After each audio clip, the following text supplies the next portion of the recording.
argument, allow me to complete, this is not a unipolar or a bipolar world. We live in a world of tremendous interdependencies, and the interdependencies will be visible to Russia as well. You are, whether you deny it or not, already more interdependent on China today than you were 1 month back. And that is a reality. Should China change its position, it will affect Russia.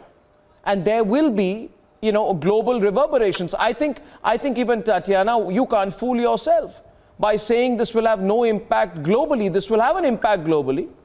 And the question, therefore, is, as a responsible member of the global community, will Russia play a part? It has to. And it can't keep a question mark all the time. You know, we may go beyond Donetsk, we may not. It depends. We are being provoked. We reserve a right to act. This is our backyard. We have a shared food, culture, history, language, affiliations.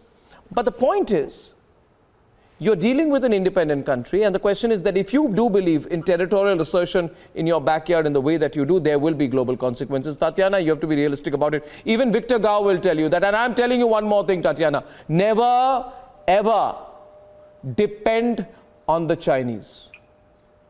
The worst move one can ever play is depend on the Chinese. Victor, am I not right? Would you not tell Tatiana yourself? She's not believing me. Tell her from Beijing. Never depend on Chinese. Wrong. Please. Absolutely wrong. Yes. China has the longest history of being truthful to its treaty obligations. And China and Russia are standing side by side. We share a common border of more than 4,700 kilometers. And President Putin and President Xi Jinping of China declared that both China and Russia oppose continued expansion of NATO into countries like Ukraine. I would say Russia has declared that Ukraine should not join NATO or over its dead body. So Russia will vehemently oppose any attempt by Ukraine to join NATO. Victor, the United States and NATO members Victor,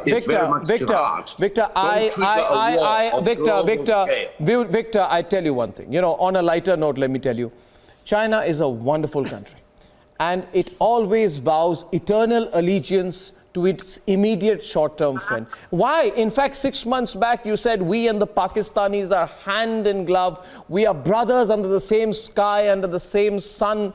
You know, we have the same shared goals. But poor Imran Khan went all the way to Beijing, and Jinping didn't even meet him on a Zoom conference. You insulted him and sent him back. So please don't tell me about your eternal allegiance to any other country. My question to you is more direct and geopolitical. Please tell me that, like you are supporting Russian territorial expansion on their western border today, you will not expect Russian support in your territorial ambitions in the South China Sea with Taiwan. No. There's nothing like a free lunch when it comes to the Chinese, Victor. You know that. I love Chinese food, but there's nothing like a free lunch with the Chinese. Tell me, what are you expecting in turn? Please tell me. See, even Thomas has started laughing. Now even Tatiana is smiling. She knows. Everyone knows the Chinese. Tell me, what's your game? Tell me, what's your game? What's your game? What's your game? Tell the Russians, what's your game with them? Don't tell them there's no game. What's your game? Of NATO into Ukraine. This is an absolute basic point. And no one should testify by drawing Ukraine into NATO, because that will be suicidal for the United States, for NATO members. Why don't you fight China? Why don't you fight America directly? Why do you want to shoot off the Russian shoulder? And Russia's fundamental position is not to be pushed by any country. You just got pushed by India in Galwan. We gave you a bloody nose. We killed so many of your soldiers and sent you back. You have an army that cannot fight. You have an army that cannot fight and has not fought. Your last experience in the Korean War, everybody knows about that. You have an army that cannot fight. I respect the Russian army. They fight. They're a fighting force. You're not a fighting force. You forgot what happened in 1962. Yeah. You forgot what happened. You forgot what happened 6 months back. You forgot what happened 6 months back in Galwan. We gave you a bloody nose and sent you back. And then you sent Chinese actors in a propaganda video. You were given a bloody nose by the Indian army. You have nowhere to stand. You do not have a fighting army. Check You do out not have your a fighting history. army. What I happened respect in the Russian army. They 1962? can fight. You cannot were fight. probably not born Come in on. 1962. Come on. Come on. You couldn't You even, want for to all your try hollow another claims, this is 1962? a poor attempt, I say, by you, Victor, to take away from the reality that all your rhetoric on India and Taiwan is down to dust. It's been pounded to dust. You have Sir, nothing to do, check so out you're the fighting of the Russian. 1962. Fight the Americans directly. Why don't you? Fight them directly. Who fought the Americans in the Korean War? Korean Check War. out history. You keep bringing back Korean War. Check you out take your that history, serious. sir. Come on, Victor. Take on the Americans yourself if you can.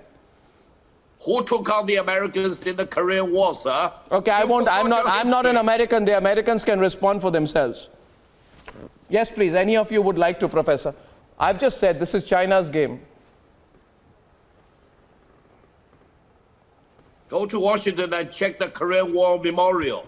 You will see who fought the Americans. Colonel, outset. Well, look, the truth of the matter is that China, at a very difficult time in its own national history, when they were losing tens of millions of people to the ill-planned Great Leap Forward and all sorts of other things, did commit in a serious way to try to help their friends in the North Korean dictatorship. They did fight. They didn't fight terribly well, but they fought bravely. They died by the tens of thousands. And we respect their war dead as we respect our own war dead. The Chinese military of today is very different. I'm not sure I would say they can't fight. I would say that we hope they don't have to fight, and that they are, well, What do you mean they look, don't have to China, fight? What do you mean they don't What have I mean to is fight? that China, like Russia, is studying very carefully the response of the West right now. In what And way? they're trying to figure out if hard power is how they will achieve their national goals. Will they get it by coercing other countries, by extinguishing small neighbors, and by intimidating the West? The question depends upon the West in many ways. I do hope that actually... No, but why is the and West maybe waited till both- now? Colonel Outson, listen, I mean, I'll ask you the other side. Why are you getting all paranoid right now? Russia had already issued passports to Donbass regions in 2019. They issued 800,000 Russian passports to Donbass residents in April 2019. What happened now? You were waiting for COVID to end? No, the difference is that as of last summer, with his great historical essay, Vladimir Putin made it clear that he no longer considers the Ukraine to be a sovereign country. When another country with nuclear weapons and a large military pairs that with a historical thesis Last that word. denies Okay, the last independence word. and sovereignty Is this- of their neighbors, be it China with Taiwan or be it Russia with Ukraine, Okay, I'll give the we last pay word to attention, Shawan. and that is Shawan in the not middle. acceptable.